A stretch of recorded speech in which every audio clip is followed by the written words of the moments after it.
integrate it into his system. In terms of water supply, nitrogen from the manure tends to stay put rather than leaching away. What we've seen is when we've had cover crops integrated in that system, we've reduced nitrogen losses by somewhere around 20 to 30% with the cover crop. So it's actually a benefit. And certainly you can think about cover crops as improving soil tilth and giving us some of that macro pore, maybe potential for flow. But we tend to see the opposite. We get better soil structure and that increases the water holding capacity in that soil. So when we put the manure on, it actually stays in the topsoil. Learn more about integrating cover crops and manure at livingthecountrylife.com. I'll see you in the country. Living the Country Life. Ideas and inspiration for your place in the country. You can find more information on today's topic, share your tips, and post photos by visiting us online at livingthecountrylife.com. Today's Daily Encouragement by William the Encourager, sponsored by Ted Russell Nissan, home of the lifetime warranty on Kingston Pike. Good morning, my brothers and sisters. William the Encourager here saying, praise ye the Lord. Yes, what a mighty God we serve. And this is another great day. Every time you wake up, it's a great day. You should be saying, thank you, Lord. Lord, just lead and guide me. Come on, y'all, let's pray. Father, we thank you today, Lord, and we pray that prayer, Lord, to lead and to guide us this day, that as we go forward, Lord, you would order our steps in your word. Lord, you would put the people in front of us, Lord God, that you want us to talk to and witness to, and someone that can talk to us and witness to us and tell us about the goodness of God. So I pray you bless us in a mighty way today. In Jesus' holy name we pray. Amen and amen. What a mighty God we serve. To have an opportunity to set before you this morning, my brothers and sisters, and just to encourage you in the things that we do and the things that you do.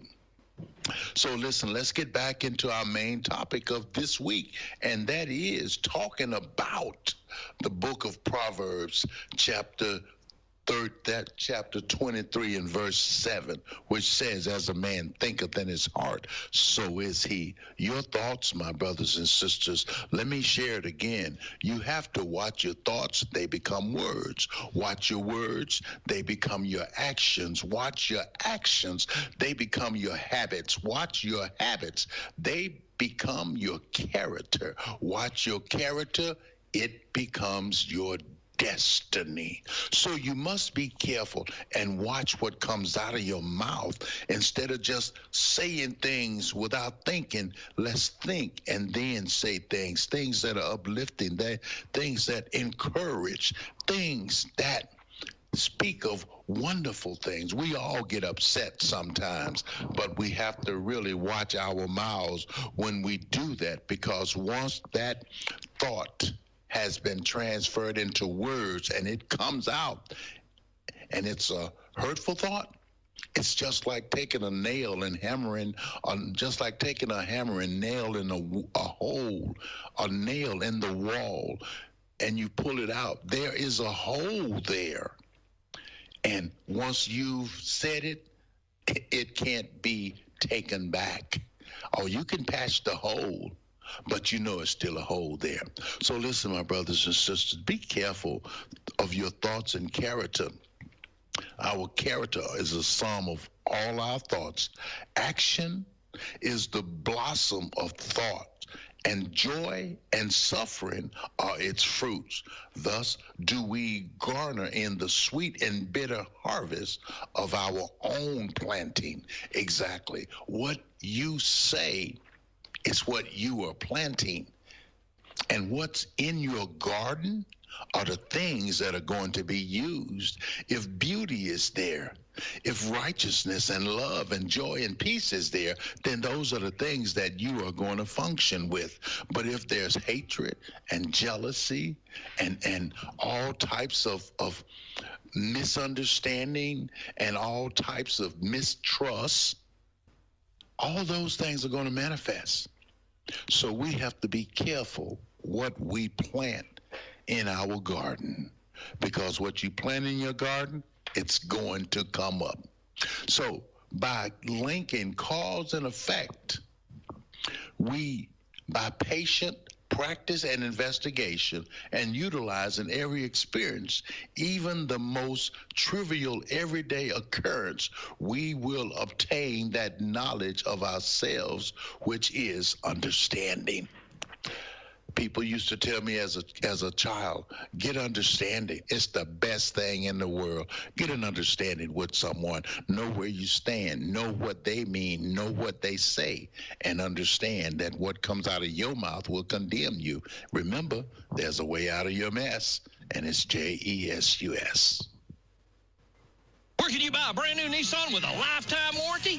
Kingston Pike. Hey, folks, Gerald Anderson with Ted Russell Nissan. You heard it right. Every new Ted Russell Nissan comes with a lifetime warranty, and that's a long, long time. Ted Russell Nissan on Kingston Pike. Good morning and welcome to AM 1380 WYSH and Ask Your Neighbor. Ask Your Neighbor can also be heard and seen on our website, WYSHradio.com. And if you are in Anderson, Rome, or Morgan County and have Comcast cable, you can watch Ask Your Neighbor on BBB TV Channel 12. Ask Your Neighbor is the program where you call in and do just that. Ask Your Neighbor. Do you have a comment? Do you have a problem? Or do you have a question? Then call in and ask your neighbor. 865-457-1380 or toll free at 877-711-4005. And for those of you that might be listening or watching on the internet, you can email from our website, WYSHradio.com. Just click on the Contact Us button and email your questions. Now sit back and listen as listeners throughout East Tennessee and the entire world answer your questions on Ask Your Neighbor on BBB TV 12 and AM 1380 WYSH. Well, that's exactly what we're doing here this morning. Ask Your Neighbor. On the phone with me this morning, as we talked about yesterday, I want to first say thank you to the chairman of the State Republican Party, Scott Golden. He's on the telephone with us this morning. Morning, Scott. How are you today, sir? Doing great. Getting ready for spring. The third winter yesterday was, but finally looking forward to. I know spring comes this weekend, so looking forward to it. Everything's beginning to be in bloom, so it's a great time of year. You and I both, my friend. I am too. It's been it's been a up and down ride with the weather, but you know what they say about East Tennessee weather. Just hang out. If you don't like it, it'll change. 80 plus this weekend. So we went from record cold to record warmth in the span of 5 days. So. Absolutely. Well, the reason that I invited you, and thank you for accepting it, is yesterday on this program, we had a listener that called. She's been a long-time listener. She's called for probably 2 decades. So, and she was really concerned because she's the type of voter that she has switched sides a number of times just over the 20 years that she's been calling into this station. And her concern was that she had read that if she signs this loyalty pledge and she's not loyal, she could go to jail under perjury. And originally you said it was a county party, a Republican Party thing. So that's actually, it's not us. That's not a Republican Party thing. It is actually a Secretary of State Division of Elections language. So the Democrats are having to sign that too? I'm sorry? Are the Democrats having to sign? Absolutely. Yes. So, we'll start from the beginning. So, right. As you know, in Tennessee, we do not have party registration in this state. So anybody that tells you, well, I'm a registered Republican or I'm a registered Democrat, there is no such thing in Tennessee. Now that idea of party registration, which, is in North Carolina and Virginia and Kentucky, all of those states, you can go down to the election commission and you say, I'm a Republican, I'm signing up as a Republican. And in those states, when you go into a Republican primary, they can only give you a Republican ballot. Gotcha. Well, Tennessee, Texas, Oklahoma, there's a few other states out there that we don't have we don't register by party. So you're able to go select which ballot of the party that you align with, affiliate, or cast your loyalty with, right? So normally, and the way it's always been adjudicated in the past is, you walk into the election commission and they say, do you want a Republican ballot or Democrat ballot? Yes. And this should be noted. This is just for the primaries. In the general, of course, you vote for whichever candidate you think is best. Certainly, I think the Republican candidates are the best, so that's usually how I vote. But in the primary, so this year, the Secretary of State's office, through the Division of Elections, has added additional language to that loyalty oath that you're signing, that you are attesting that you are voting for the party that you agree with. And there are some state laws. Those laws are posted in the Election Commission with big yellow signs. That was passed a couple years ago by the state legislature, what the TCA code and the penalties are. So essentially that has been the law of the state of Tennessee since 1972. Now, it's not been as prominent and it's not been as enforced as we're moving into now. But again, the legislature put those big yellow signs. Secretary of State's office has come up with language that says, when you are voting in a Republican or Democrat primary, you are attesting by law that you are associated with this party. And so of course the concern is let's just put it in football. I always find it helpful to put it in football analogies. If you're going to wear orange, you can't have somebody at the end of the bench wearing a Florida Gators jersey. Right? That's not the way team sports are played.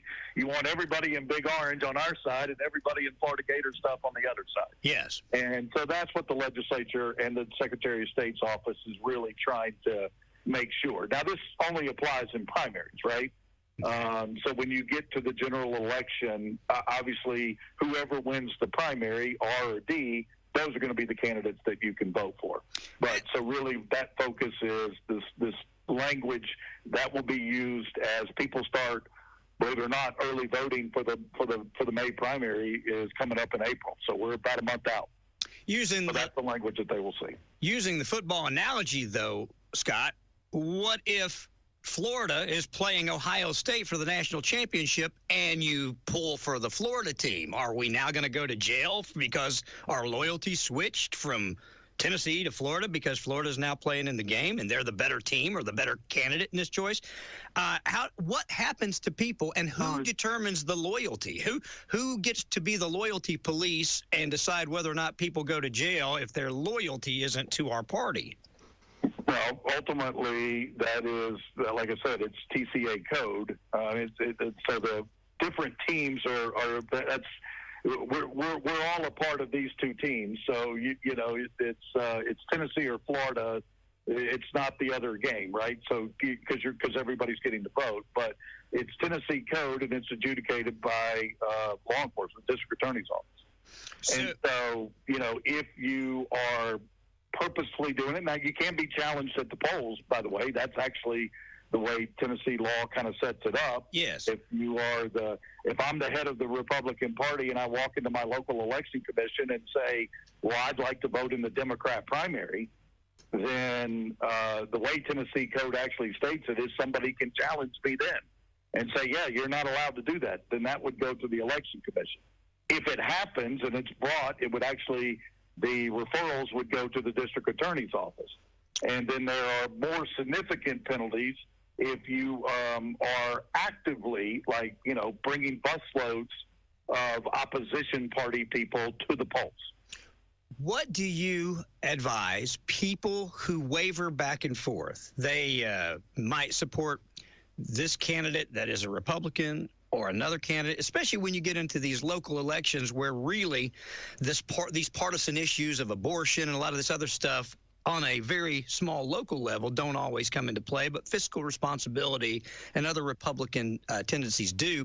But what do you say to people that go back and forth? How do they do that and still be able to cast a vote for the people that they want without, they want to vote for a Republican, but then they're worried that if they switch over at some point and vote for a Democrat, or if they have voted for a Democrat in the past, that they'll be held in some kind of contempt or be charged for not being loyal to the party. How do they navigate that? Explain that for folks out there. So for me, what I would say is, and it's pretty simple, is we encourage you to vote for whichever party you agree with. And I guess I would say if there is such a thing as an independent, you probably should just wait to the general election and cast your ballot for whichever of the two nominees are there, or independents, of course. Anybody in the state can run as an independent. We will, I think last I looked, the governor's race in November will probably have somewhere close to 20 to 25 independents that are on that ballot. So they can certainly vote for that. But we encourage the Republican Party members to vote in the Republican primary. I'm sure the Democrat Party does as well. So one of the things that I think where this might be headed, of course, is that it will be much easier once if the state decides, and this is a General Assembly question, whether or not they decide to, well, we would say, have party registration. And at that stage, you would be then filtered into, once you cast that Republican primary vote, you would then be a Republican. Yes. And in order to change it to vote in a different primary or to change your party affiliation, you would have to go to the election office and do that. Okay. So that would take some of these legal ambiguity questions out of it. And again, that legislation is in the Senate, it's in the House. It's very close. So I would encourage anybody that cares about this certainly to contact your representatives and have that conversation about where they feel about it. But I mean that's being debated, has been debated for the last 4 or 5 years, and I suspect will probably be debated for 4 or 5 more. But this is the system that we've had in this state for well over 100 years, and some of these laws came in really right after the Watergate affair, and so for our purposes, the Republican Party, and I suspect the Democrat Party as well, won't speak for Rachel and her side, but I mean, we want Republicans, people that believe in the Republican Party, to vote in the Republican primary. I understand that, and I agree with you. Again, here in Anderson County, we're predominantly Republican, as you know.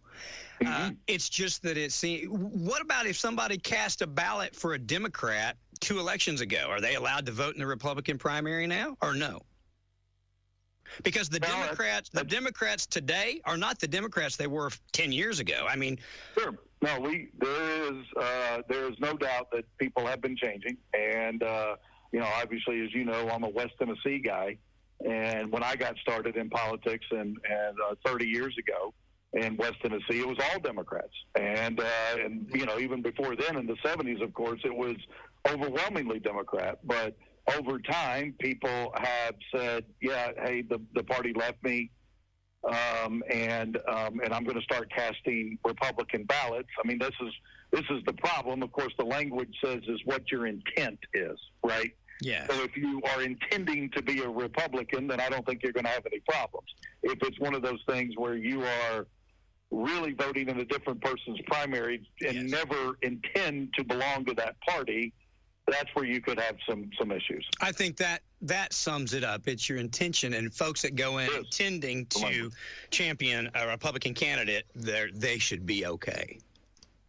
It is intent, and again, we encourage it. And I will say, look, I wish we were purist on this, but I've been looking, as you know, during our process of bona fides, we look at every candidate's voting record.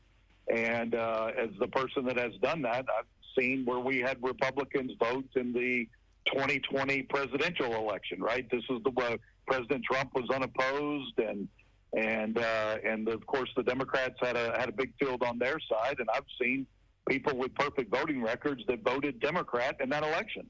Yes. And it's like, this is not what we're supposed to do. This is, we encourage and tell everybody we want you to vote in the party that you believe in. That's what the point of the primary is. And so it happens on the D side, and I can show you that it happens on the R side, but all we can do is encourage it, because I think what the Secretary of State's office is saying is, hey, if you're doing this maliciously, you could face some fines or legal issues. I understand what we're trying to do, and I agree with it in tendency.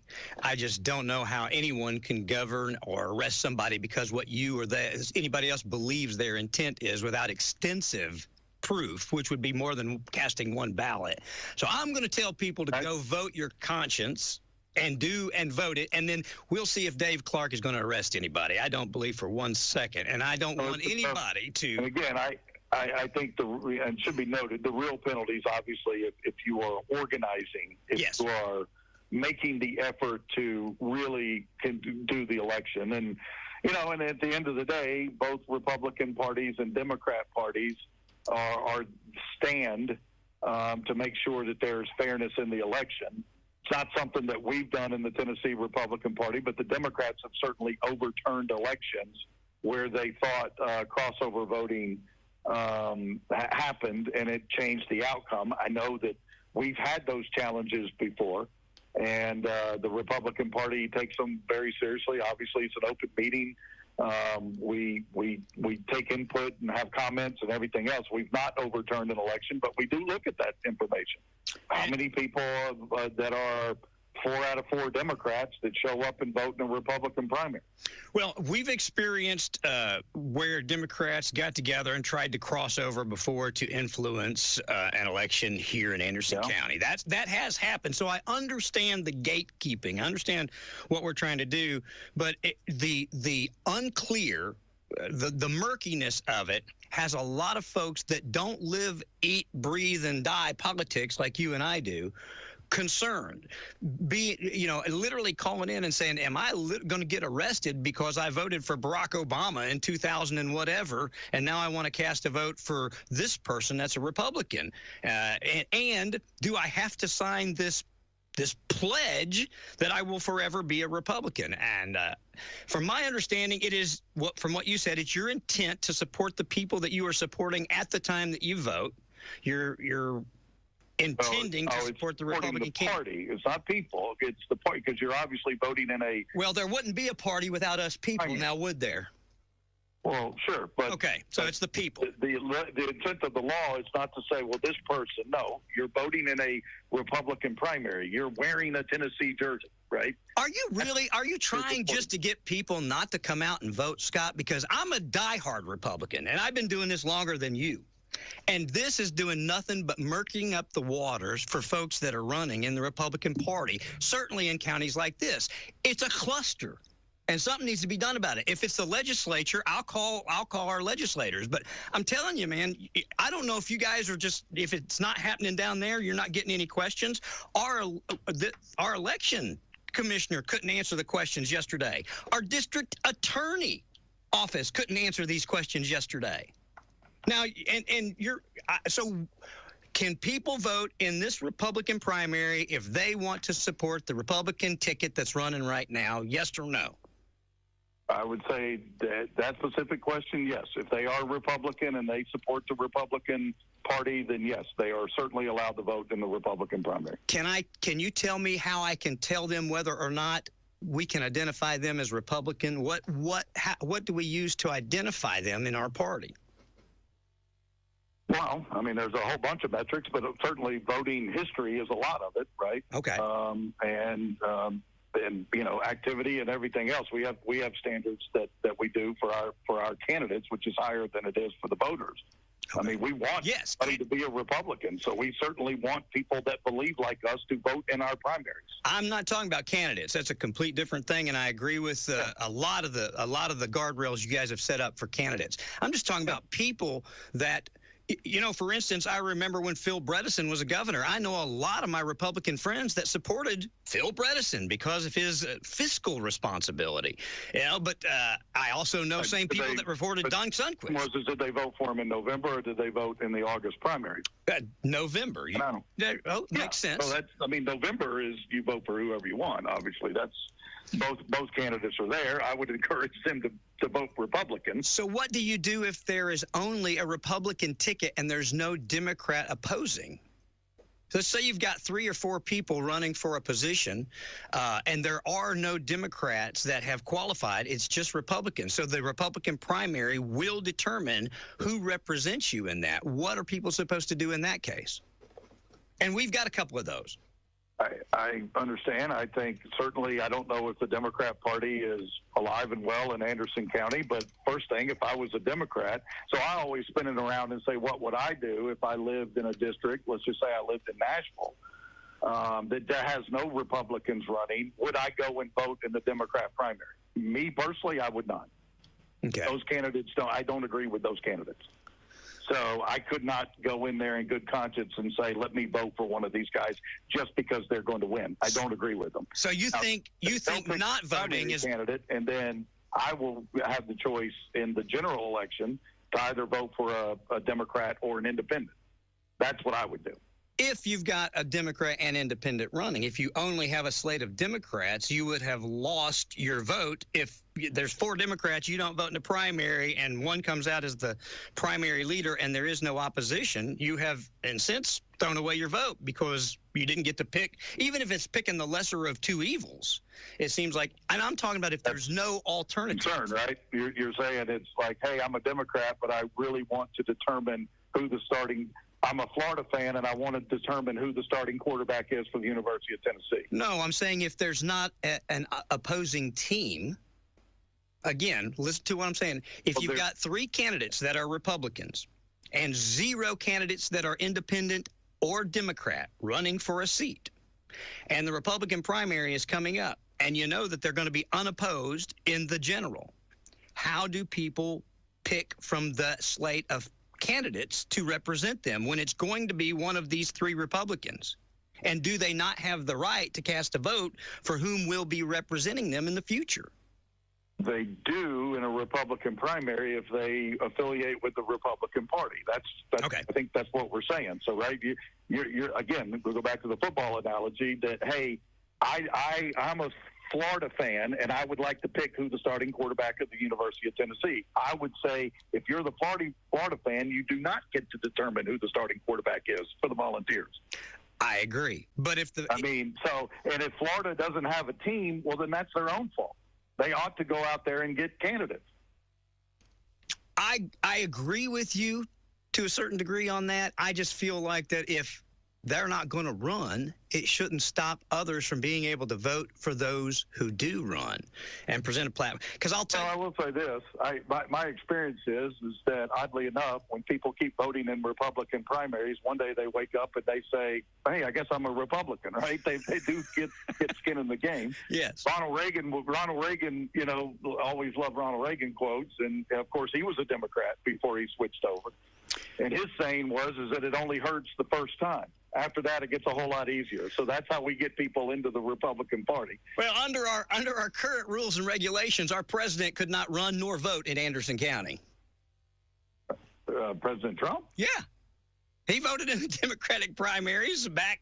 In fact, I think the first time he voted for Obama. And our rules say that you could certainly have been an Obama supporter. That doesn't. We've got a bunch of people that were Obama supporters that are now diehard Republicans. And we have people in the legislature that ran with Obama that are now diehard Republicans. So it's a lot for change. Okay. And understand, I'm on our team.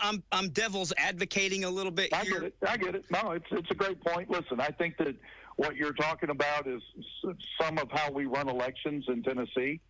And you're right. It's not a clear line. I wish it was, and I think that's what the legislature has been working on. Certainly, what we in the Republican Party are working on.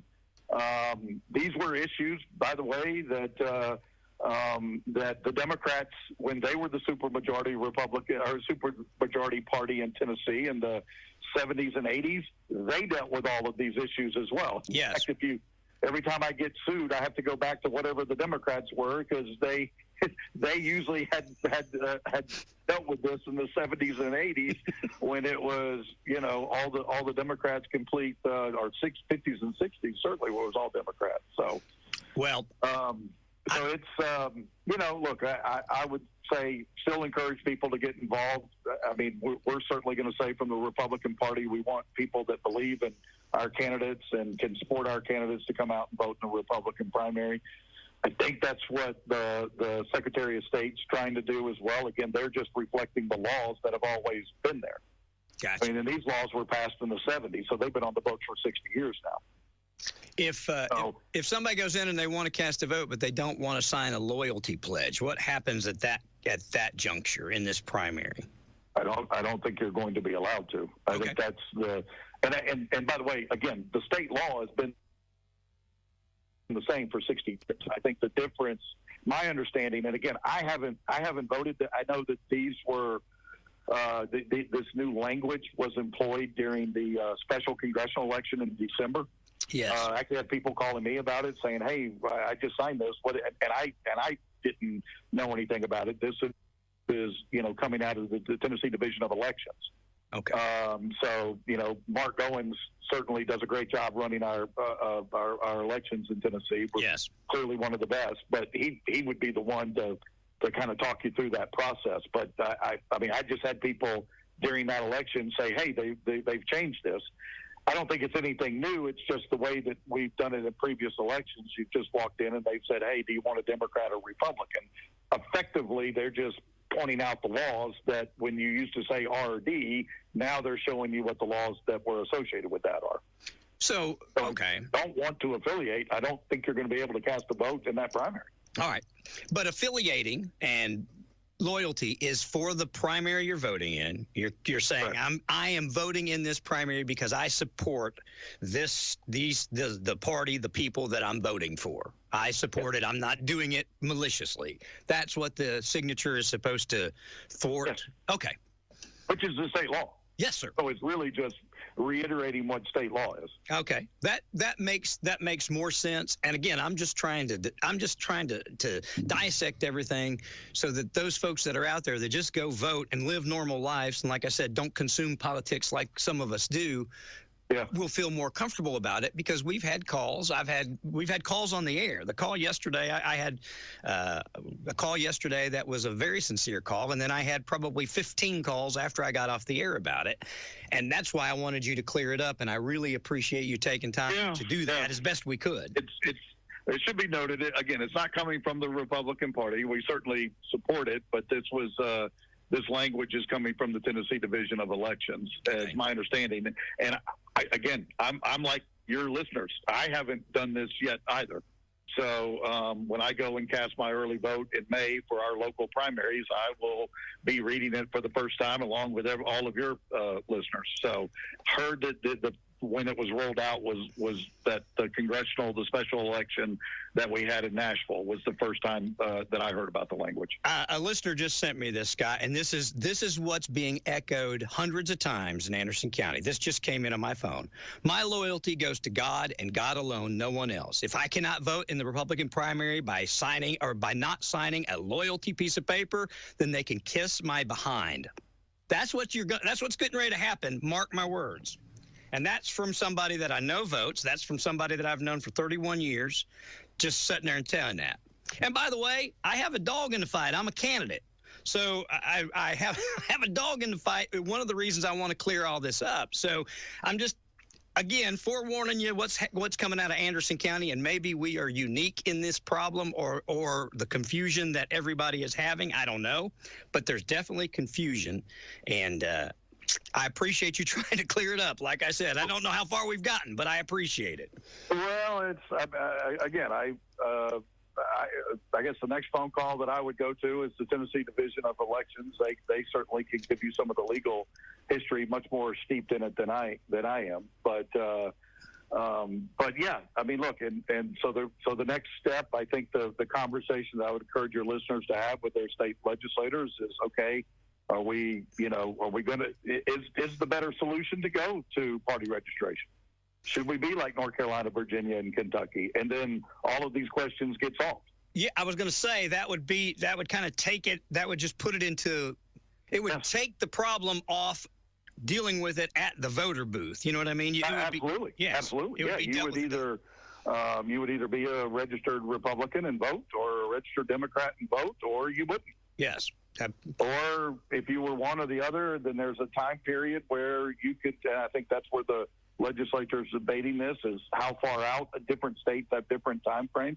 Florida is one of those. We all see this, by the way, during the presidential election when you hear, like Florida has X number of registered Republicans or New York has X number of registered Democrats. That's what they're talking about. It's just not the way Tennessee has historically done our election system. Exactly. I really appreciate you taking time to call in. Is there anything you'd like to say that I haven't asked, or maybe that I've muddied the waters you need to clear up? No, I'm just going to say this, that I know we're losing a great statesman and Governor McNally, by the way. Yes. Anderson County has been blessed to have his leadership for as long as he's served this state. And I'll just tell you that as somebody that knows the inner workings of Nashville, a lot of the success that Tennessee has had has been because of Randy McNally. As budget chair and initially, and then as lieutenant governor, his leadership it's one of those things that's not going to show up in the box score. But I'm telling you, Tennessee, there's a reason that people from New York, California, Illinois are flocking here by the hour. Yeah, and it's because of the service of Randy McNally. And so I, looking forward to spending his last time in the legislature. And but I'll just say that Anderson County's been very blessed to have Governor McNally represent them for as long as he has, and certainly I wish him the best. And Tennessee is better for his service. Amen. I concur with that 100%. Thank you, Scott Golden, chairman of the State Republican Party. If we can do anything for you, please go. Thank you, sir. Bye-bye. All right, bye-bye. Clear as mud, right? We'll see. I'm going to tell you to go vote. And again, it's for what you intend when you're casting that ballot. So when they ask you, do you want to get a Republican or a Democratic ballot? It's the same thing. It's just you're signing to get that particular ballot, and that signature attests that you intend to support. I'm going to say people. He and I had a discussion whether it was party or person. People, because you've got 5 people or whatever that's running on a Republican primary. You're going in to support one of those 5 people. All of them have qualified. They are Republicans. So therefore, by supporting 1 or 2 or 10, whatever your vote, you're supporting the Republican Party. That's what you're attesting to when you sign it. If I understood correctly, which, again, this is the United States of America. Both of my grandfathers fought for the right to vote. And I'll be confounded if I'm going to sit quiet. I don't care if it's the Republican Party. I don't care if it's Donald Trump himself. I will speak up. You have the right to vote, and I'll do everything within my power to make sure you get to vote in whatever, whenever, however you deem fit as an American. I am a Republican. I do want to protect our policies, procedures, our people, the integrity of our party, the conservatism of our party. I do not want rogue liberals in our party influencing it, no more than they want me in theirs. But at the same time, this is Anderson County, Tennessee, Clinton, Tennessee. Our local government, although we do not necessarily deal with a lot of social issues that are divided by partisan lines, we do deal with fiscal issues that sometimes divide by partisan lines. Liberals believe in tax increases. Republicans don't. I understand that. We're getting ready to face one, most likely. That said, I understand the premise, but I will tell you this, and not that I have any power to do anything, but you cast your ballot where you want for who you want. If you go to vote in the Republican primary, understand you're committing that you intend to support those candidates right there, which is voting for them supports them. So again, it's almost a reiteration of your intent to support the Republican Party by voting in the Republican primary. Now, that might change down the road. I hope not. But I think I will say this, unless there is egregious actions, I don't think anybody's going to be arrested for voting. Now, if you're out there, if you're a Democrat and you're organizing, trying to get people to cross over, every single person listening to me, if you've been here for 10 years, you know exactly what I'm talking about. We've had it happen before. I mean, I had the chair. I've had the chair of the Democratic Party out working for a quote-unquote Republican candidate before. You know that it was just BS, all right? So I know what they're trying to fix. But I don't want to disenfranchise anyone from voting. WYSH, hi, you're on Ask Your Neighbor. Hey, Ron, it's Pam from yesterday. Hi, Pam. I was hoping to be able to ask Scott a question. You pretty much covered it when you said the only candidates available are in the primary and won't make it to the general election. But the only thing that I can figure out what to do, because I've been thinking about this, as you know, for a while, because what's happening is disenfranchising a large section of independent voters, which I was until I moved here 16 years ago. I was registered as an independent, and now I, like you said, told him, I vote according to whatever the conditions are at the time and who I support. So what I'm going to do is the last two elections I voted in as a Democrat. Prior to that, I think I had one or two that I voted as a Republican.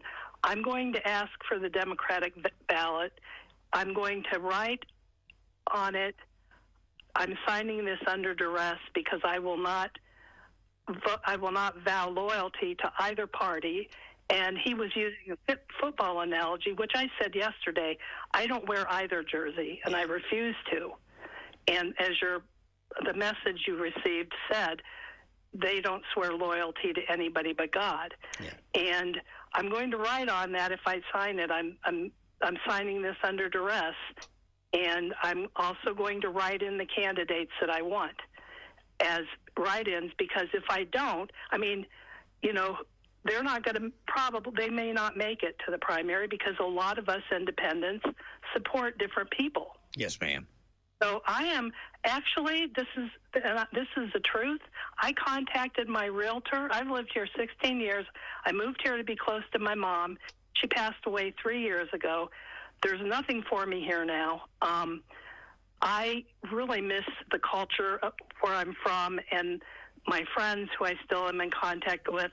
I contacted my realtor that I used when I purchased properties back in Ohio, and I told him to look for something for me.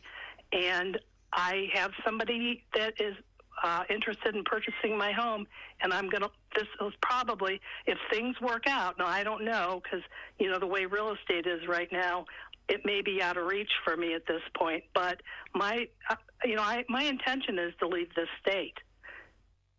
Yeah, and that's sad.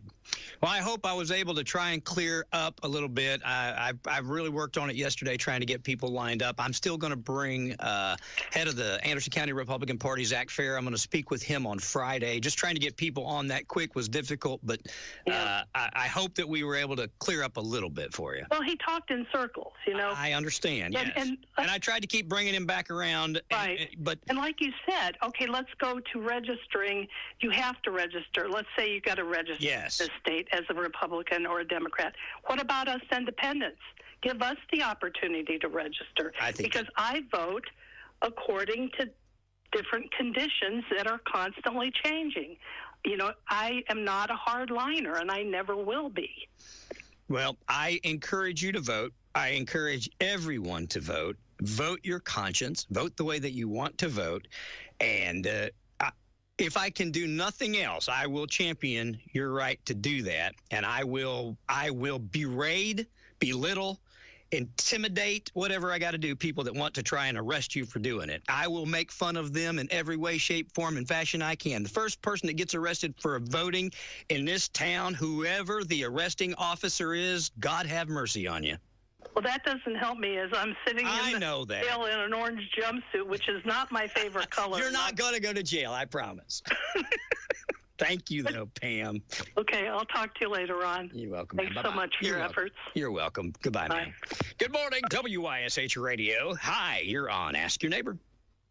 Hey, Ron, this is John Coe. How are you today? I'm good, Mr. Coe. How are you? I'm very well. Just interesting in the conversation this morning. I've just got 2 points I'd like to make real quick because probably there's a lot of folks on hold. First one is, if you're a Republican, you shouldn't have a problem with signing the affidavit. I agree with that. You're not going to jail if you're a Republican. Yes.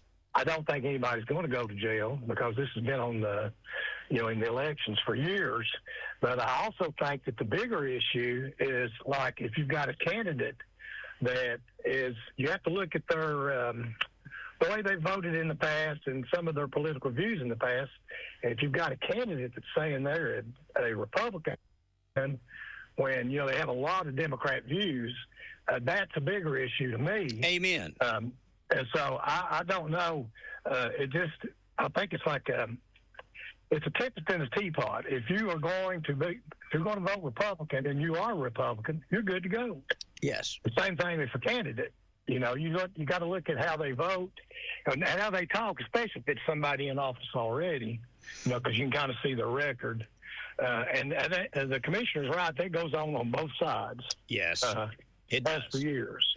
It does. It doesn't make it right, but basically that's my opinion on it. I think that if you're a Republican, you're good to go. You ain't got to worry about it. So I'm right there with you, sir. I agree. And I also think from my conversation, it's your intent on what you're doing then. You know what I mean? I agree. Yeah. I know people that supported President Obama that now support President Trump. And when Mitt Romney ran or John McCain ran, they didn't support Mitt Romney or John McCain. I did. They supported Barack Obama. But now they support Donald Trump. Do we lose their vote in the Republican primary because of their past? I deal with people from every walk of life as a person in the public all the time. Right. Democrats, Republicans, independents, and I love them all. I disagree with a bunch of them. I agree with a bunch of them. But I just it gets under my skin like nothing for somebody to say, I don't have a candidate as a Democrat. So of these Republican, this is the one that I identify the closest with. And since I don't have any other choice, this is what I'd like to pick. And we say, no, you can't come and pick that. You don't get representation because your party sucks.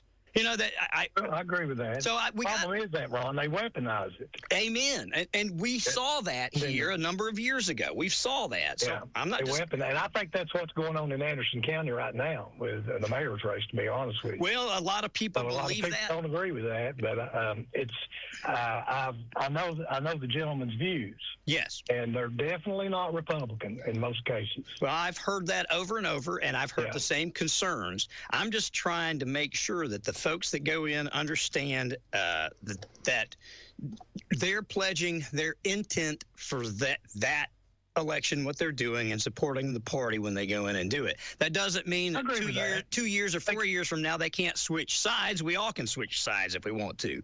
But that, hopefully they won't.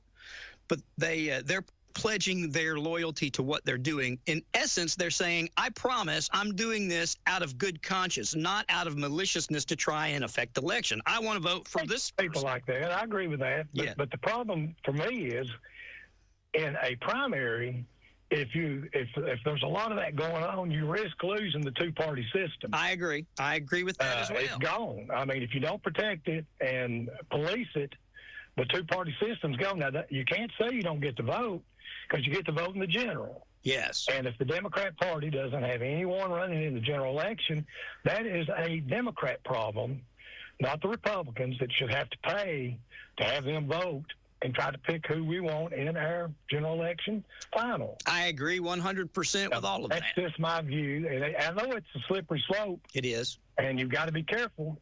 But by the same token, the Democrats, if they don't have a candidate, then they're apparently doing something wrong. So they need to get a good candidate.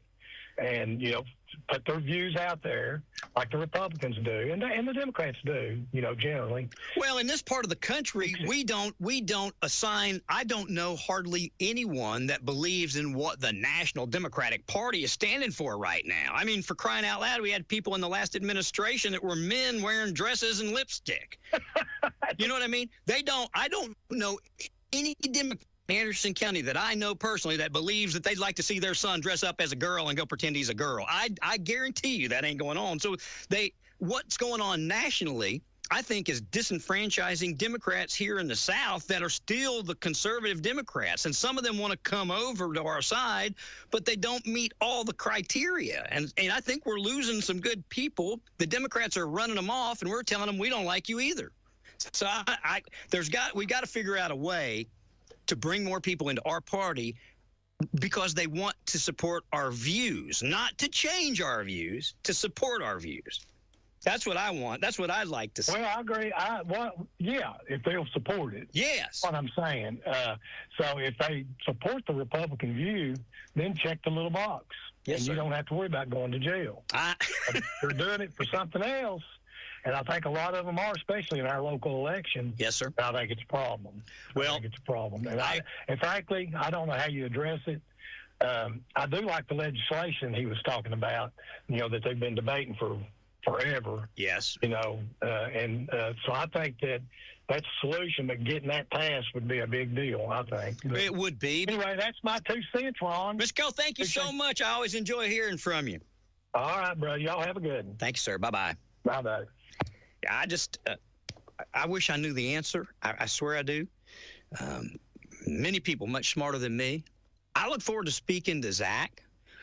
Not that our conversation with Mr. Golden was not informative. I just know Zach much better and feel like that we will even get more clarity. But I'm just going to tell you the same thing that Mr. Cole just said. When you go in and you're wanting to cast a ballot for whomever and whatever, as long as you're wanting to cast that ballot because you support the views of that candidate, you support that candidate and their party, then you're okay. What's trying to stop is people that either A, want to cross over when there is a Democrat, they want to cross over to the Republican to bring in the weakest Republican so that they can run the strongest Democrat in the general. So crossing over to do that, that's not allowed. Or same thing, even if there's not a Democrat running and you still want to put in the lesser of the Republican candidates, that's not good. But if you're going in there because you support somebody, you're supporting that party. That's what you're signing. You're not signing your life away. And again, according to Mr. Golden, it's been on the books since 1972. It's just the way that we're bringing it to your attention now. In the past, we brought it to your attention by saying, do you want a Republican ballot or a Democrat ballot? And we're saying the same thing. You're just signing of which one you want. It is a slippery slope. Let me tell you something. I know lifelong Republicans. I spoke to numerous of them yesterday. And I think the lack of clarity is making everybody anxious. And I know there's some people think that we're going to keep our Republican blood pure, and that's what this will do. It will not, I promise. For those people that are intent on lying about it, what makes you think that they're not going to lie and sign that piece of paper? And you're not going to know their intent. And if you think our sheriff's department has time to go arrest all these people, or Dave Clark is going to take time to start policing elections, that's not going to happen. It's not going to happen. Now, if there's something egregious that we find, like I said, I can take you back to a point in time. I've got the emails where the chairman of the Anderson County Democratic Party was working extensively for a Republican candidate because she said he was a Democrat. They ran him as a Republican. So, yes, in that case, I think that's absolutely criminal. You're doing it to interfere with an election as opposed to promote an election. You're putting your candidate into the enemy camp and trying to get them elected over the enemy camp to destroy the enemy camp. I understand that. That's not what I'm talking about here. I'm talking about individuals going in to vote in a local election.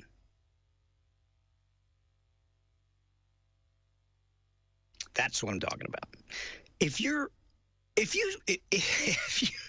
you literally are a Democrat, why would you want to A, run in our Republican primary, or B, vote in it? Because I promise you this.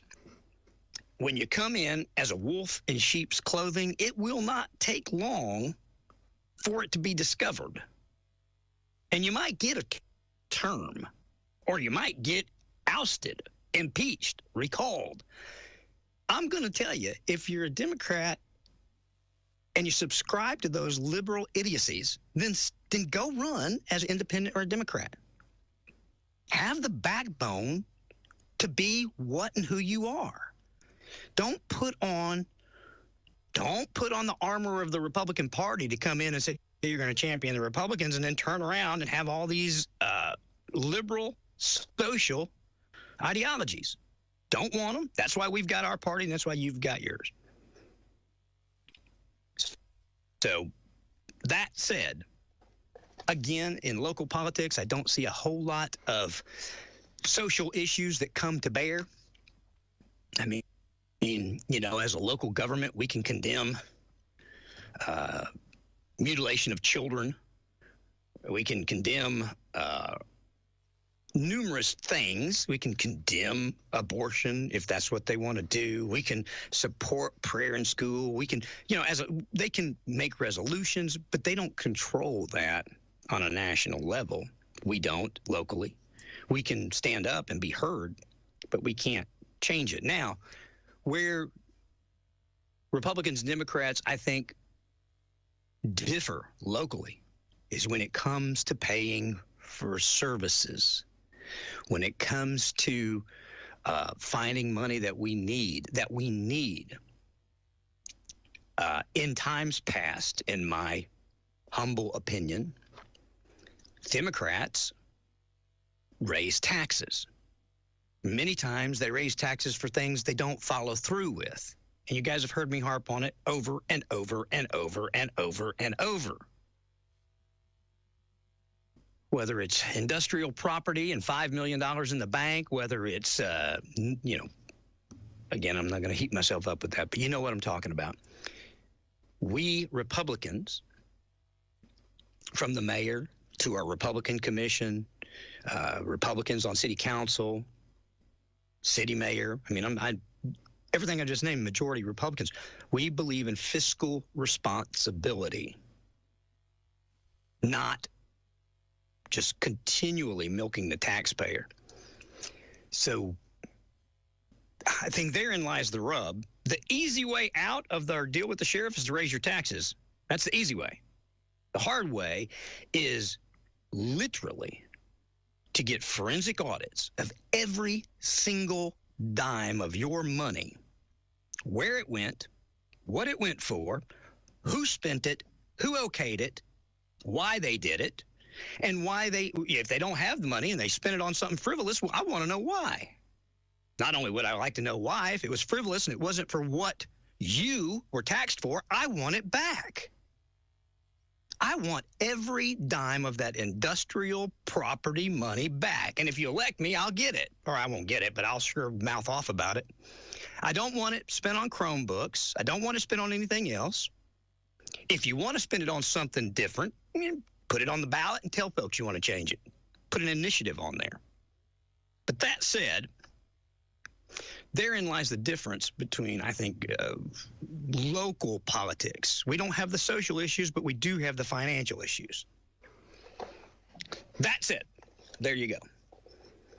And I will say this. I believe all of our folks, the great majority of our folks that serve, are conservative, fiscally conservative right now. I'm not throwing off on anybody. I'm not pointing fingers at anybody. I'm telling you, that's the difference I see in the Republican and Democrats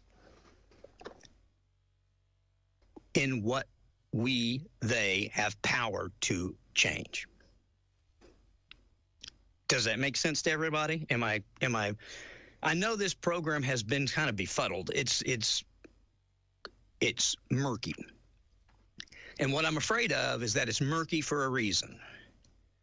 It's murky for a reason to not disenfranchise. It will disenfranchise, but it's murky for a reason because I feel like some of the people that authored it felt like if opposing side, in this case a Democrat, didn't know if they might or might not get in trouble, it would tend to persuade them to not interfere in the election. And maybe it is doing that. But it also is causing confusion among some of our voters that their intent is honest and true. So I'm just going to tell you this, I believe the truth protects you in all things. All things. I believe the truth, listen to me, the truth protects you in all things. And you can rewind that all the way back to the Bible. I am the way, the truth, and the life. Listen, if your truth is you want to support these people, go vote for those people. Go vote for those people. I'm telling you that. And I'll stand beside of you and argue with you until I'm out of breath. As long as your intent, as long as you believe, and as long as that truth is the truth, that's who you're supporting, I think you're good to go.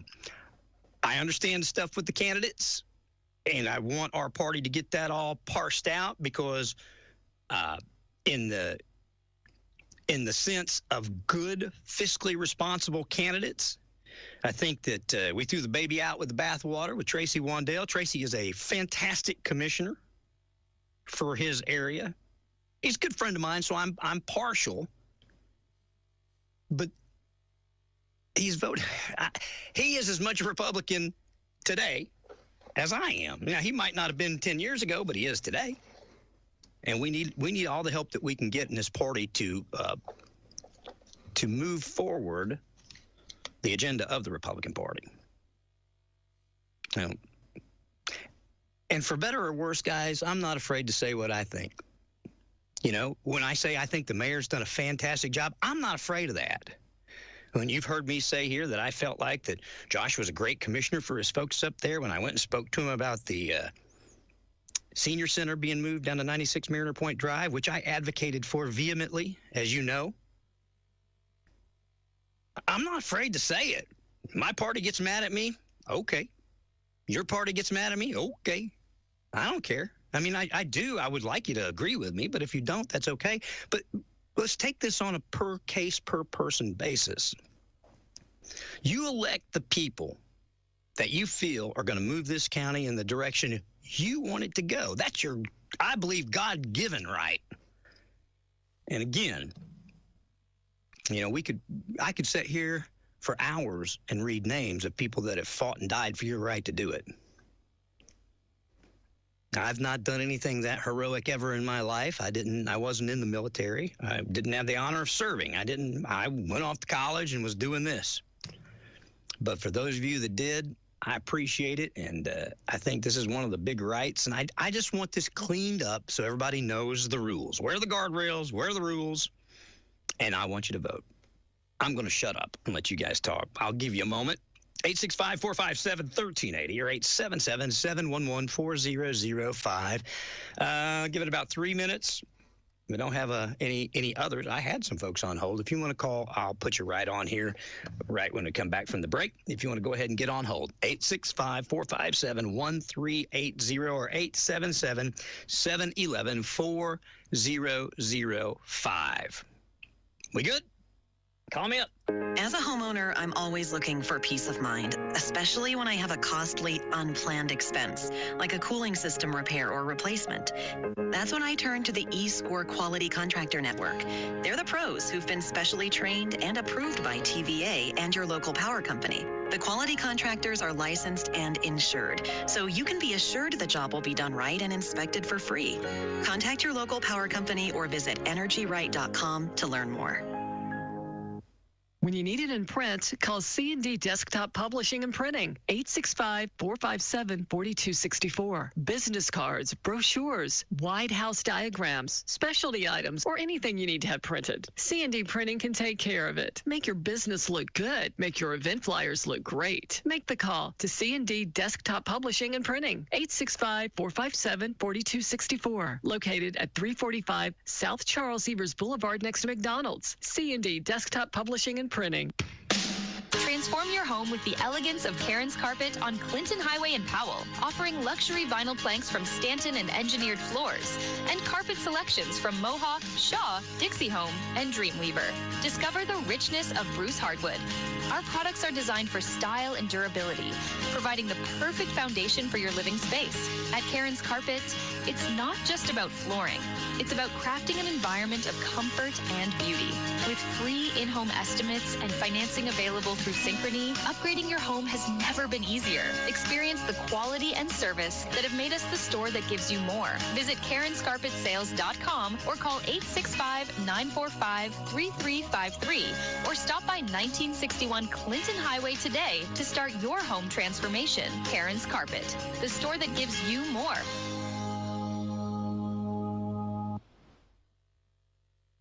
Saturday, March 28th at the Country Tonight Theater, you're invited to the North America Country Music Association International Hall of Fame induction ceremony. Saturday, March 28th at the Country Tonight Theater. Don't miss the North America Country Music Association International Hall of Fame ceremony and concert. This year's class of inductees include Dallas Wayne, the Malpass Brothers, Ken Mellons, Jukebox junkie, spending my time, spending my money. Stevie Lee Woods, David Wills, and East Tennessee's own Con Hunley. There's no relief inside. Don't miss this evening of legendary country music. Saturday night, March 28th at the Country Tonight Theater. Get your tickets now at EastTennesseeConcerts.com. That's EastTennesseeConcerts.com. All right. I am getting, and I appreciate all of you all. I appreciate everybody, whether you contact me on air, on text, or whatever. I'll read you. I want to read. Let me just read you some of the comments that I'm getting, and these are from my friends too. So this isn't random stuff. These are from people that I know and that are good friends. You know, my best friend is a Republican, and you know, Ron, I'm a Democrat. So if my best friend runs as a Republican, can I vote in the Republican primary? Knowing that it is my intent to support him as a Republican, can I vote? I said, according to what Mr. Golden just said, yes, because that is your intent. You're not going in there trying to upset the apple cart. You're not trying to, it's not mischievous. You're voting for a person that you want in. The reason that you're voting for him, whether it's his conservative agenda, or whether it's because he's your best friend, that's the intent. That, to me, is the truth. The truth, at the end of the day, is what matters, and that's what you're doing. And how will somebody prove it different unless, you know, they've got emails of you coordinating, hey, let's go and infiltrate the Republican primary? I mean, I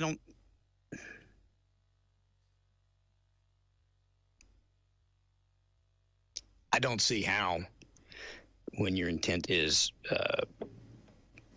true, I don't see how they would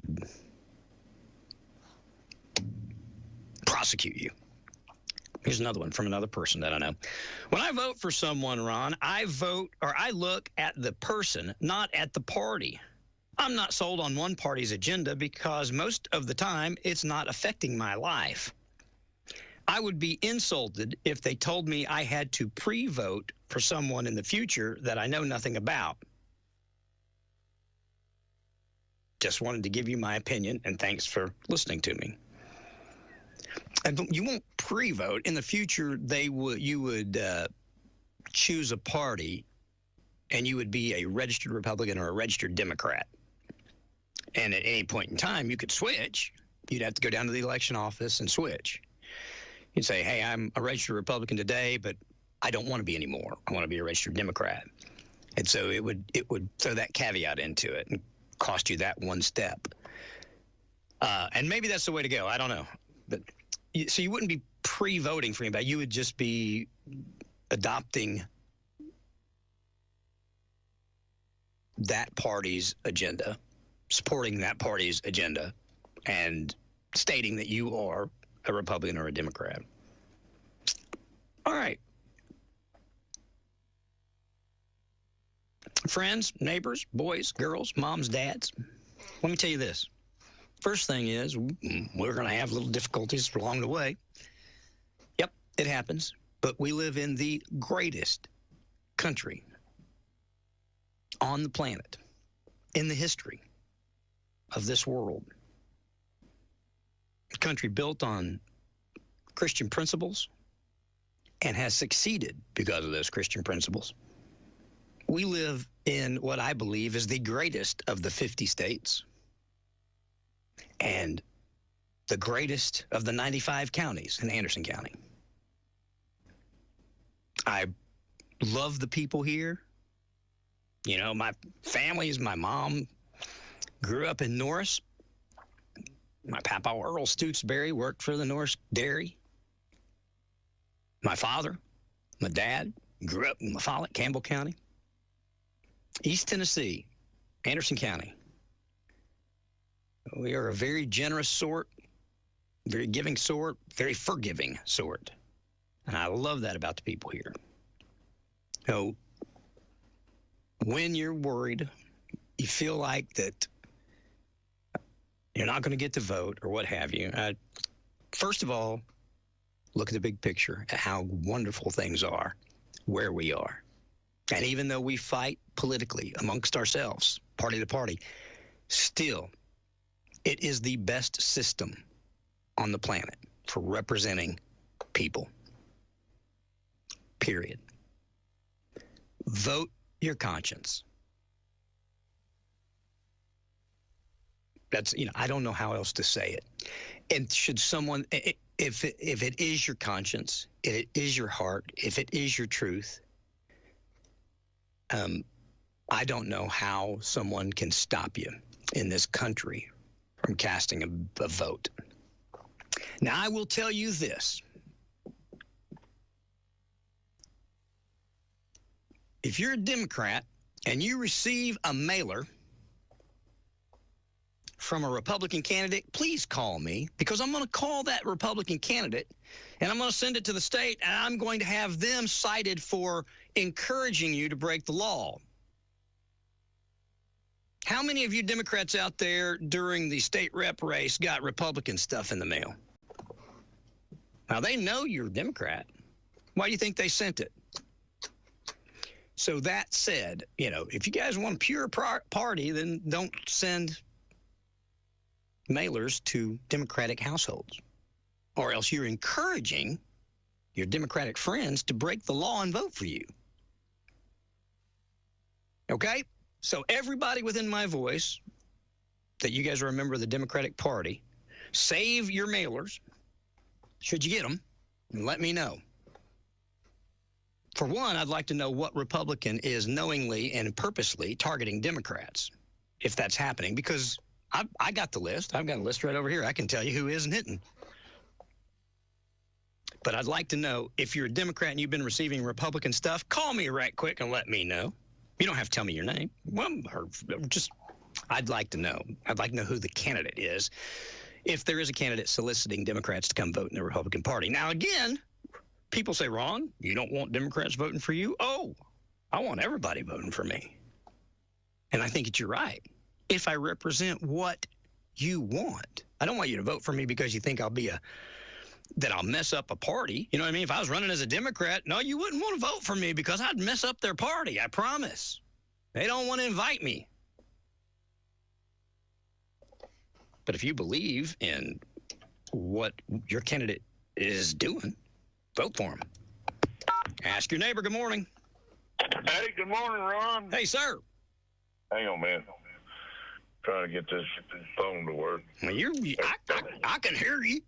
Hey. Hey. I was on speakerphone.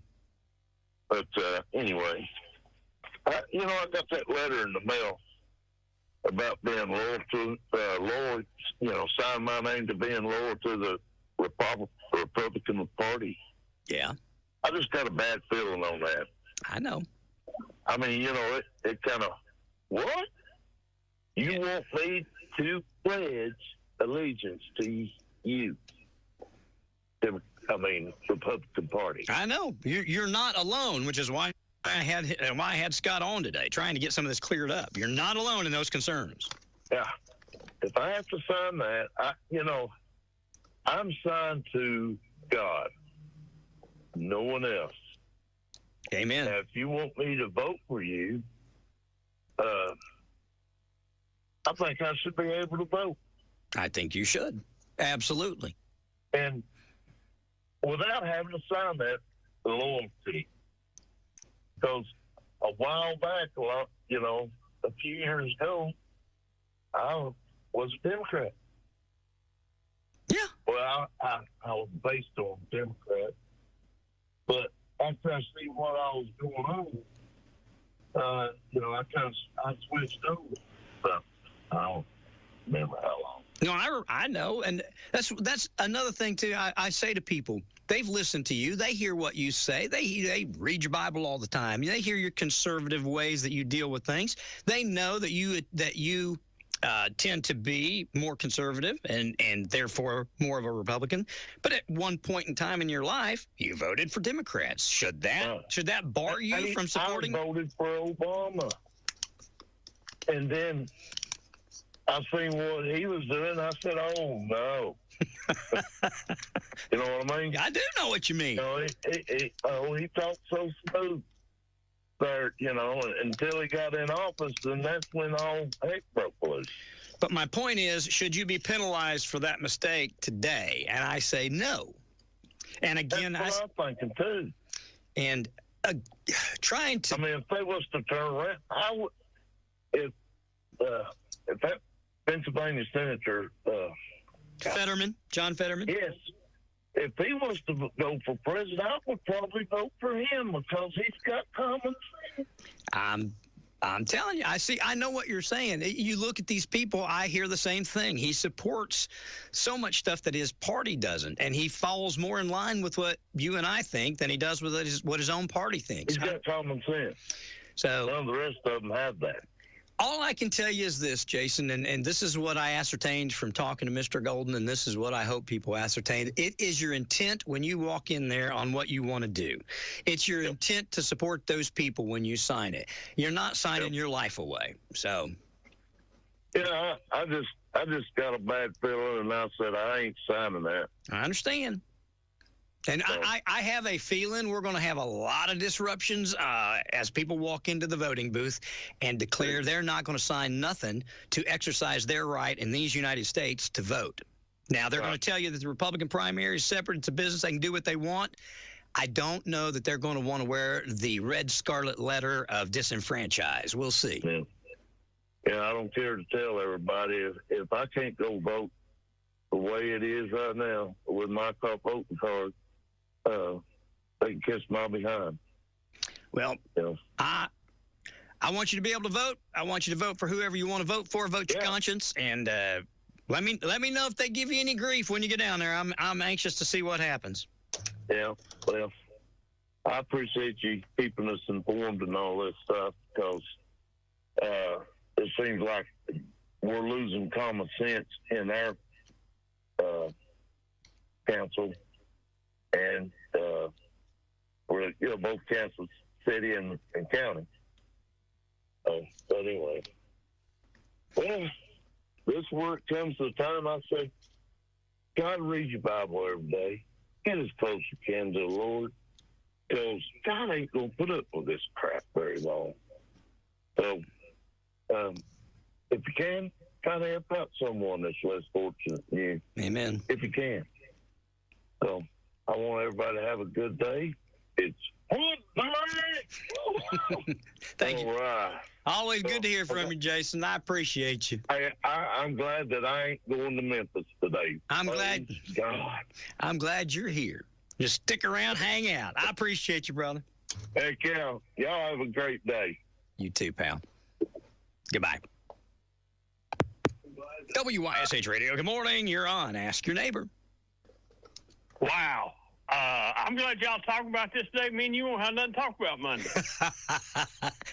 I just got Scott on. Well, me and you we can still talk about it, because you're going to fall into that middle ground too, aren't you? They're going to say, "Well, are you a Democrat, David, or are you Republican?" I really think I'm a Republican now. I think you are too. So, but I'm going to tell you why. You asked for people to call that if they're a true-fledged Democrat, if they've got Republican stuff. Yep. I think the only reason I've got Republican stuff now is because people think I affiliate with the Republican Party. Whether Anderson County or not wants to make me a bona fide Republican, that's Anderson County's problem. That's not my problem. I know who I have no problem signing that because, there's people on the ballot that I support, and I've supported for a long time. Number one being Rick Scarborough. Amen. So I got no problem with that. So I think my views changed a long time ago. So you ought to be able to change. My question to you would be: are we the only county that's having problems with this? Well, I asked him that. I said, we can't be the only people that are bringing up these questions. Surely we're not. I don't know. As far as I haven't heard any more rumblings. Have you? No, not really. Me neither. And if they are, it's not very loud. It's quiet. It's just It's not very loud. So I'm going to try and research today to see if any other counties have faced this dilemma, and if so, how they handled it, what happened with them. But I just would have thought we'd have heard about it if they had in times past, or if they were going through it now. I'm sure people are hearing about what was going on up here. There's a lot of people kicking and screaming. Yep, I'm sure they are. Now, what you made a comment, people might not believe you. And let me tell you why I can back up something you said a while ago. You said something about the Democrat, I don't know, I guess chairman or whatever, supporting a candidate that was running for on the Republican side for mayor. I did. And openly supporting that. Well, that Democrat chairman came to me and chewed me out for having a sign in the mayor's front yard. I remember. And she did. I remember. And I looked at her, and I'll tell you where I was at when she chewed me out.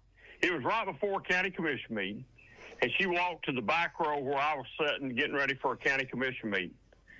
And I said, and at the time there was no D's or R's or nothing, and I said, that's a prime spot. And I asked the mayor and if I could put a sign there, and she said yes.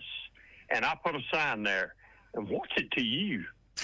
So what do you have the right to come to me to get on me about putting a sign there when you've been supporting a Republican candidate? Yeah. And that's exactly how I left it. She turned around and tucked her tail between her legs and walked off. Well, it's because the candidate wasn't a Republican, and they run them in the primary. And I understand that because they felt like they couldn't win any other way. But that's what was going on at the time, and I remember that very specifically. And you're not the only person that happened to. I mean, you probably were the only person that had a sign in the mayor's yard, but you're not the only person that was accosted for supporting Republicans, because they were supposed to be a Democrat. And as I told the mayor, I appreciate you letting me put the sign in the yard and everything, and I supported the mayor at the time, and I still support her today. Yeah. So, that's the truth. You're telling that story, and it's the truth because I can back it up because I knew who the chairman of the Democrat Party was, and she confronted me, and I confronted right back. And that's just how I felt about it. As a matter of fact, I even confronted the candidate at the time when he ran. I said, "Wait a minute, I thought you was a Democrat." And they just looked at me, like I was stupid, and that's all right too. But I just look at that as that's politics sometimes, so that's just the way it rolls. It is, and it's one of those things we got to weed through. I understand that. It is. But I think it's just completely hypocritical that Republicans are sending stuff to Democrats going, please vote for me, and then at the same time saying, if you do, you're going to go to jail. So I want to know every piece of mail that Democrats get from Republicans. I would love to see that. Love to see who's doing it. It's a lot, and I'll make this comment, and I like. Don't get me wrong here. I think Zach Fair is a really good guy. Yes, sir.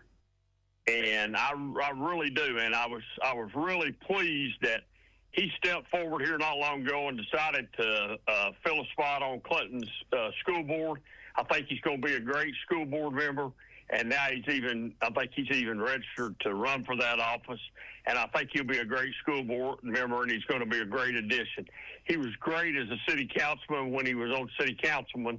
Well, he was a city councilman, so I look forward to working with Zach, and I look forward to having him back in the fold, and I told him that tonight that Kelly, came to fill the unexpired term or somebody, which he's unopposed for the school board seat coming up here later on in the year. So I think Zach does a good job. But man, it's like the Democrats. It's like it's almost an exclusive club, and they really make it hard. They really make it hard for you to get in. Yes, that's just my opinion. Maybe I'm wrong. But they make it really hard to get in. You mean the Republicans are making it hard to get in, right? Yeah, absolutely. Yeah. I agree. Yes, and that's something we need to cure. It's like they don't want you in. Yes, that's the problem. We beg for votes, and then we say, wait a minute. If you voted for somebody I don't like, you're back. You can't vote for me now. But we spend thousands of dollars asking for your votes. It's darned if we do, darned if we don't. So I think they ought to go back and look at the voting history of everybody. You made a good point a while ago. Our president today used to be a Democrat. Yeah. So is the Republican Party going to kick him out? No, they're not going to kick him out. Bobby Kennedy's a Democrat. I mean, but he's out there supporting the things we believe in right now and getting them done. Tulsi Gabbard was a Democrat. She then became an independent. Yeah. I mean, she's carrying the water of the Republican Party right now because of she believes in the things we believe in. She came to our fold. She ain't here trying to convince us different. So that's, but she wouldn't be able to run in Anderson County today. So if they'll do it on the national level, why can't they do it on a local level? Good question. I mean, you heard me ask the question, and I said our president wouldn't be able to run or vote in Anderson County. And so what I'm fixing to ask, I probably won't be around to see, so it's sort of stupid, I guess, for me to ask it. But let's play devil's advocate here just a minute. What if in 20 years, we're talking 20 years down the road, okay? Yeah. It's a long ways off. What if in 20 years, all the Republican values change and all the people involved in the Republican Party today that are younger decide, wait a minute, the Democrat values are more to what we want, and they all switch. What's going to happen? What will happen then? I mean, because it has happened here before in Tennessee. Yes. Tennessee used to be prominent. I can remember when every office holder, except for one, was a Democrat. I agree. And Patsy Stair was the only Republican. I remember. So what happens when the landscape actually changes and everybody changes? I can remember we've got a couple office holders today, and I like both of these guys a lot, and I have voted for them a lot. And they changed over, and we allowed them to change over. Why can't we allow everybody else to change over? Is it just because we're not an office holder and we don't have the clout to get it done, or what is it? I don't know. Or is it because we're not kissing the right, you know what, to get in the so-called privileged Republican Party? Well, it's just that's causing so much problem is that why did we do it this way? Now we're doing it this other way. And the way we're doing it right now, I think, hinders people from joining our party. That's my point. And, you're talking about Jeff and you're talking about Tim, and I don't think folks will find better Republican conservative values than in those two men. They switched over to our party, and both of them have been on the radio talking about it, and both of them said, the Democratic Party left me. What they believe in. That's what I'm saying. That's exactly what you told me, the same thing. I say today. Yes. That's what I say today. But, so it's almost like fighting a dead horse. A dead horse has got too much weight to pick up. You can't pick it up, so you're fighting a losing battle. So. Oh no, it's not going to be a losing battle. I promise you that this. No, I'm voting in the Republican primary next time. If Dave Clark has got if that's what his time needs to be spent is on me voting in the Republican primary. Let's go. Let's go. Yeah, I got you. That's kind of my thoughts. I got threatened with that the last time. I remember. Let's go. I said, let's go. Oh, I remember. You got worried. You said, I hope you don't mind me sharing this. You said to me at one point, I'm worried if I vote, the candidate that I vote for, it might cost them their election if it's, they come and say, I was a Democrat and I switched over and voted for this person, and you were worried that it might hurt their chances of winning. And that shouldn't be. I worried about that because I care so much about the person, and I know the person very well, and well, we're talking about Rick. You wanted to vote for Rick, and he was running as a Republican. Talking about Rick Scarborough, and me and my wife waited. I always early vote, man. I love to early. We early voted. I always early vote. I waited till the last minute last time to vote because of that, and I had to really sit and we wasn't gonna vote. We weren't gonna vote. We wasn't gonna vote, and we drove down there and just got out of the car, and we went in and voted. Good. And I did the right thing then, and I'm gonna do the right thing again. And I really look at it as I'm getting those flyers right now, not because I'm a Democrat, it's because I'm a Republican. I agree, buddy. And you can look at it there, and they can look at it ever how they want to. I really don't care, okay? Yes. And, because I've not received anything from any Democrat that's running for anything. Nope. I know. They're running for something. I don't know nothing about it. Me neither. That's honest God truth. Well, I know in times, I'll just in the state rep race, I know a lot of Democrats that got stuff from the Republicans saying, please vote for me. And under these circumstances, if they would have adhered to that mailer and went and voted, they would have gotten in trouble. So why was the candidates asking? Because we want every vote. And in my case, I want people to come to our party so that they can help move our party and our beliefs forward. And so that's my thought, my thinking on it. So it's going to be interesting to see if people get mail from the Democrat or from Republicans, if they're Democrats, registered Democrats, longtime Democrats. We'll see. I think there's always been people. I think if we went back and researched 100 years, Ron, there's always been people cross over and vote. Yep. And there's always been crossover votes. I don't really know of any mass quantity of crossover votes that's actually changed the election. I don't know that if that's the case. And I'm sure there's instances where maybe somebody can say, well, in 19 whatever it did. Well, I don't know that. So, but I know, there's always been things where people have accused people of crossing over to vote. I think that will continue on to happen as long as there's voting. There'll be people cross over to vote. Well, and I feel like that's our right if we want to support the other side. We should be able to cross over and vote when it deems it necessary. I don't believe we ought to have to just vote for one party all the time in order to vote for that party some of the time. I know my own party's going to get mad at me on this, but I mean, I can go back. I referenced Governor Bredesen, and I know people might have a problem with Governor Bredesen, but I stood in front of Phil Bredesen along with Wimp Shootman and other folks, and we set forth a vision of what we wanted to do in Clinton, and he literally looked at our city council, and he said, well, what do y'all need? And they said, well, we need $500,000. He said, okay, let's get it done. You know, he was working to help people here in Clinton. It helps everybody. He didn't ask if it was a Republican or Democrat. It was an effort put forward by a bunch of people that the governor signed off on, and he was a Democrat governor. But he was very helpful, and at the end of the day, that's what we need. We need somebody that helps us get done what we want done. I'm not voting for any Democrats that I can tell you about right now today. I'm not. I'm a Republican, and everybody knows it. But I'm just giving you good common sense. And I can give you other instances, whether it be local or not, of people that identified with the Democratic Party but had more conservative values than most Democrats do. Yep.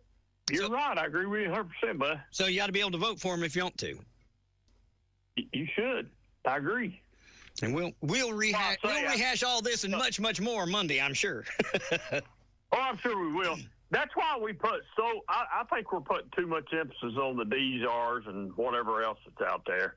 We put too much emphasis on them instead of maybe sometimes just the candidates that's actually running. So I agree. Anyway, that's just how I look at it. So I think you're right. I don't get fogged by the D's and R's. You know, locally I don't anyway, because you know it's local stuff, and most people that run locally are going to do the right thing, and they're going to be conservative with their money. Now I want to ask you something else, and we'll talk about it a little bit more Monday. I think Russell got some money Monday night at County Commission. Is that correct? $3,600, I think, for each officer. Kind of is that sort of like a? I forgot about County Commission meeting. I only caught the tail end part of it. Is that like a one-time bonus or something? Was that what they done? One-time bonus? Yeah, it's one-time money, trying to get a Band-Aid on, trying to stop the hemorrhaging so that they can figure out a solution. I'm not going to be critical of it. I think that we should give everything that we can give. I just feel like it's kicking the can down the road, because it's going to have to be something that has to be dealt with. So, but yes, they did do that, and thank you. I'm sure Russell was appreciative, and I'm sure those deputies are appreciative. Thank you for that, Anderson County Commission. I'm just I'm off those guys and gals getting whatever they can get as far as raises and all that stuff, and I think we ought to pay them.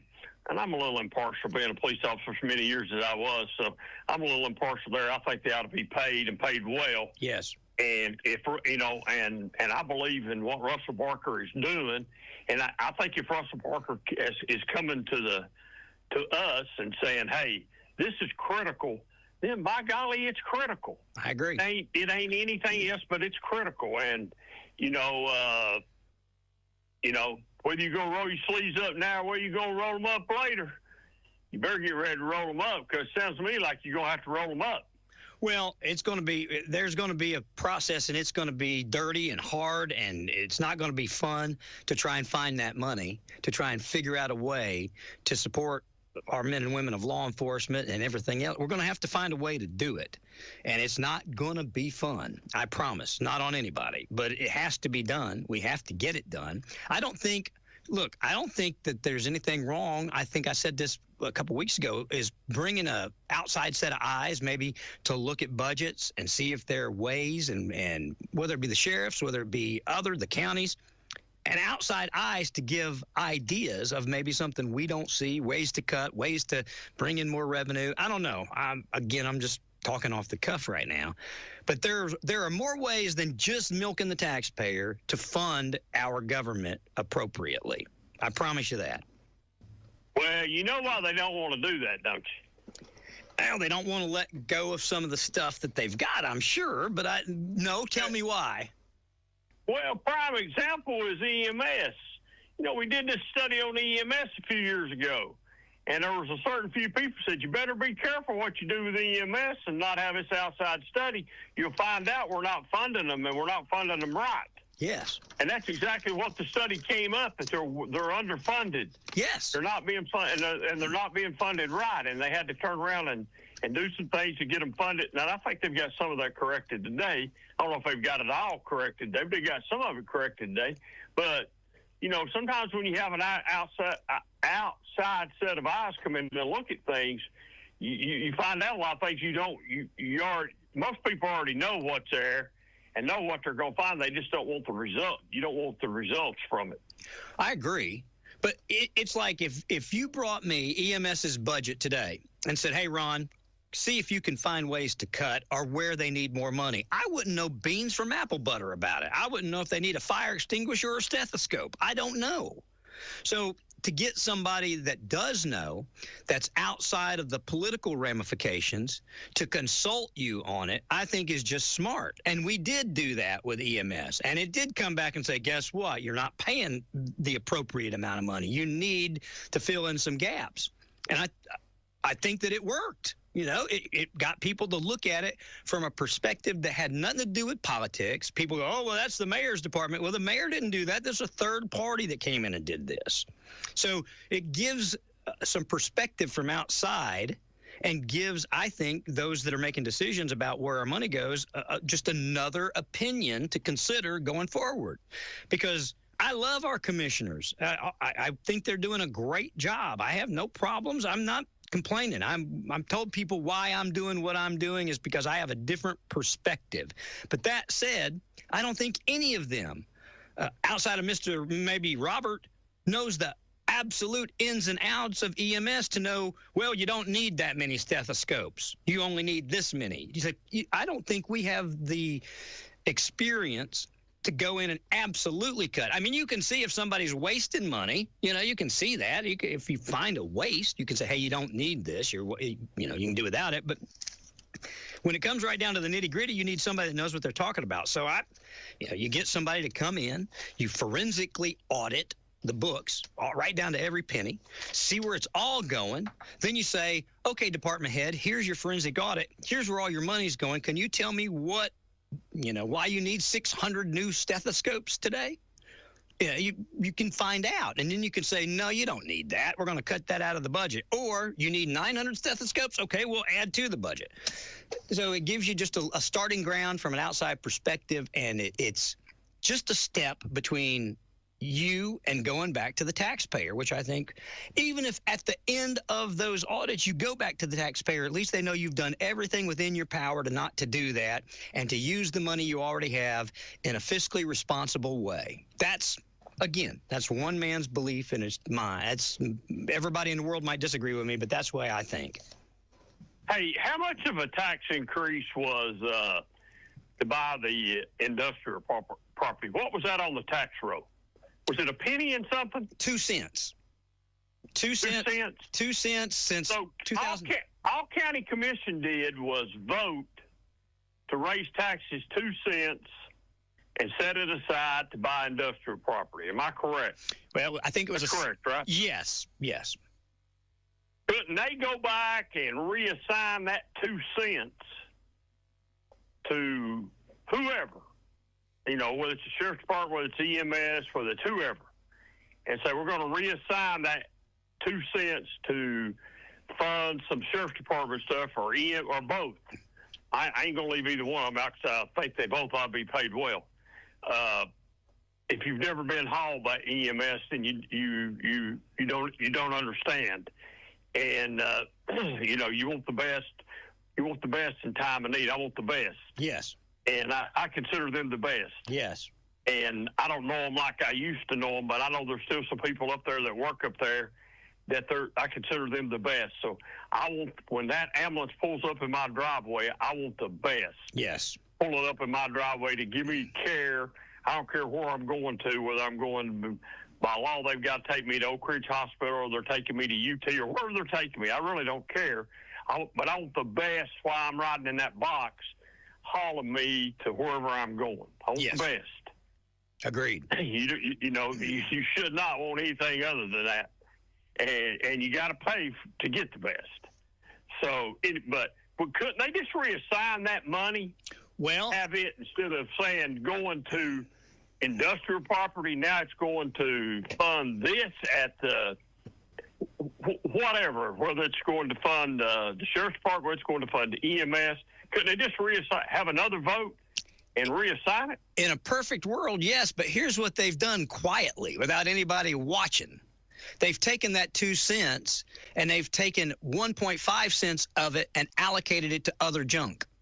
And now there's only half of 1 cent that's being saved for industrial property. I would immediately say give that to the sheriff right this very second, that half a cent. But the other 1.5 cents that they've been collecting since 2011, $5,070,000 gone. And not one piece of industrial property. Couldn't they pull that 1.5 back? Oh, you could? Yeah, you could. I'm sure. I don't know exactly. You know, I know we got some. I don't know where it went either. And it might be in some critical area. I might be letting my mouth overload my hummingbird, you know what, right now. But and maybe it's going someplace where it's really needed. I don't know that. Maybe, you know, maybe it is, and maybe before I really speak too much, we really need to know where it's going. But I'm just saying, if you know, you could. But I agree with you on the other penny. On the other half a cent there, they could go ahead and do that and give it to whoever they need to give it to right now. Yeah. But you know, that's just I thought that's a vote. Why couldn't they? There would probably be a lot of people more happy doing that than they would to know that the money is still being done for industrial land. We're not going to buy or knowing there's not no industrial land to buy at the time. And we'll just have to, and you know what they say. Once you do that, then eventually you get some industrial land. You have to cross that bridge when you get to it. Well, yeah, and if it comes up and we have a great deal on some land and we need to move forward and make adjustments to get it, then you burn that bridge when you get to it. You know what I mean? We deal with that when we get to it. I understand trying to be prepared. I understand trying to have some funds. I'm not necessarily debate. If every single dime we'd ever collected for industrial property was still there, you wouldn't hear a peep out of me. But I said this in 2011. I've said it every day since. I sat right across from Myron Iwanski and I said, mark my words, you won't buy industrial property and you guys will squander this on other stuff. And were you at Rick's kickoff party when I asked him what happened to all the industrial land? He championed. Yeah, I asked him from the stage.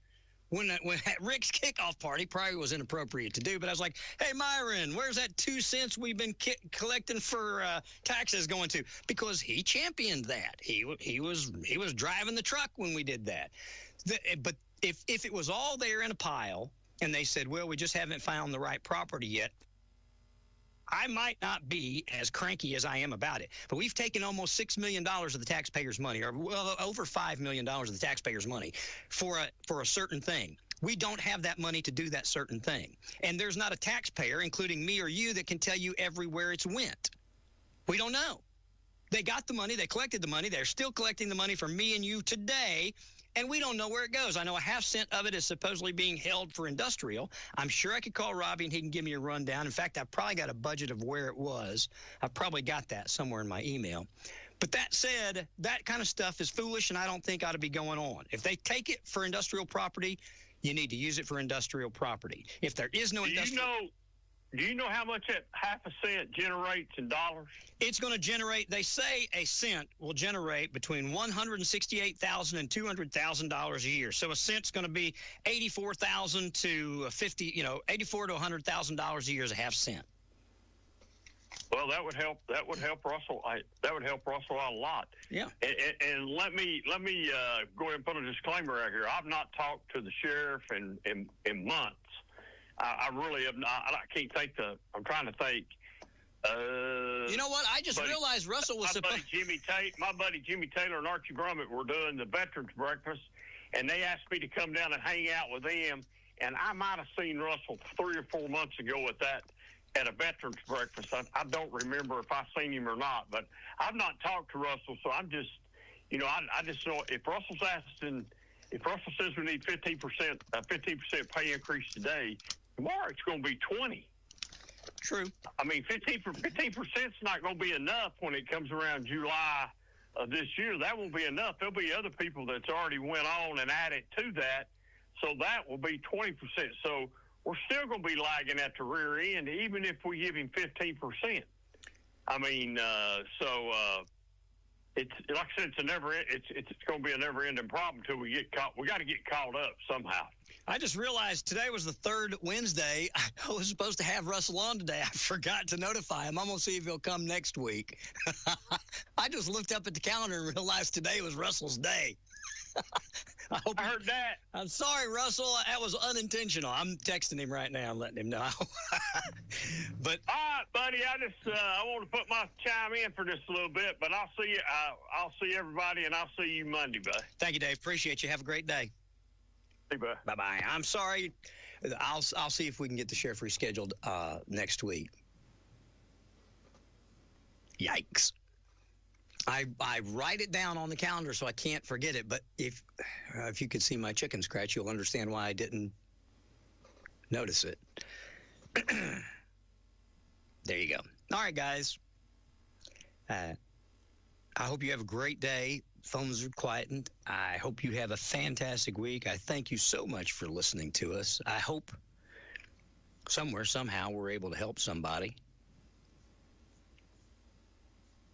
Like Jason said, do something nice for somebody today. I don't care if it's just smile at them. And I tell you what, if you do, it will be so much better for you than it is for them. Just a little kindness. And you never know what people are going through. You never know. They could look like the happiest, most well put together human beings in the world, but inside, they're having a terrible time. And your kind word, you opening the door, taking their grocery cart back, whatever, just giving them a telephone call, yeah, you never know what that will change. So if you feel so inclined, do something kind for somebody if you can.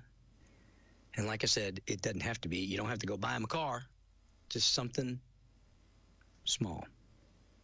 I can't tell you how many times those little things have meant so much to me, sometimes from strangers. Just a kindness when you're driving around the parking lot looking for a parking space and you're all aggravated and frustrated, and then somebody opens the door for you and says, hey, good afternoon. Kind, nice, whatever. Smile. Kind of hard to grouse at them when they're smiling at you. You can make somebody's day a little bit better. You can kind of dilute the bad with your good. Have a great day, everybody. Thanks for tuning in. Thanks for dialing in. If I can do anything at all to help you, 865-457-1380, 877-711-4005. We don't have to be on the radio. Lots of folks call me afterwards. Lots of folks text me afterwards, and I'm happy about that, too. And I'll do anything I can for you, whether you're on air or not. Have a great day. I'll see you back here tomorrow, Thursday. David West, Stars and Stories of the Kaz Walker Show. I will try and get Russell scheduled next week. Dave's coming next Monday. I was going on spring break this Monday. And Dave will be here coming up Monday. I'm trying to see who else I got scheduled. I'm going to have to go through my calendar and make sure I've got this all done. Everything written down correctly. All right. Have a great day. Thanks, everybody. Bye. Thank you for listening to AM 1380 WYSH and Ask Your Neighbor. Make sure you tune in at 10 a.m. each day, Monday through Friday, right here on AM 1380 WYSH and